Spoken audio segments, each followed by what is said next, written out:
Big breaking news, Hardik Pandya ফ্যানদের জন্য একটা গুড নিউজ বেরিয়ে আসছে। ঠিক আছে, হার্দিক পান্ডে রেড বল বা টেস্ট সিরিজে কিন্তু কামব্যাক করতে চলেছে। আমরা জানি তার কিন্তু ফিটনেসের জন্য প্রচুর কন্ট্রোভার্সি হয়েছিল, তাই কিন্তু ফিটনেসের জন্য প্রচুর কিছু মিস করতে হয়েছিল। সেই জন্য কিন্তু সে কিন্তু ফিটনেসের উপরে কিন্তু বডি ফিটনেসের উপর প্রচুর কাজ করেছে এবং সে কিন্তু এই রেড বল আর টেস্ট সিরিজে কিন্তু কামব্যাক করতে চলেছে। ঠিক আছে, অক্টোবরে 11 অক্টোবর, 12, 13, 14 এই 4 দিন একটা রঞ্জি ট্রফি হবে, ম্যাচ হবে।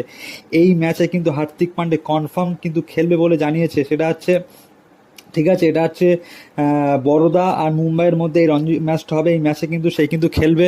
তার কিন্তু একটাই উদ্দেশ্য এই রেড বল খেলা। সে কিন্তু ইন্ডিয়ার যে নিউজিল্যান্ডের সাথে কিন্তু টেস্ট সিরিজটা আছে, ম্যাচটা আছে, সেই ম্যাচ কিন্তু সে কামব্যাক করতে চলেছে। ঠিক আছে, অক্টোবরে, ঠিক আছে, 16 অক্টোবর থেকে নিউজিল্যান্ডের মধ্যে এই ম্যাচটা শুরু হতেছে। সেই ম্যাচে কিন্তু হার্দিক পান্ডে সেই টেস্ট সিরিজে কিন্তু কামব্যাক করতে চলেছে। তো হার্দিক পান্ডের জন্য গুড নিউজ।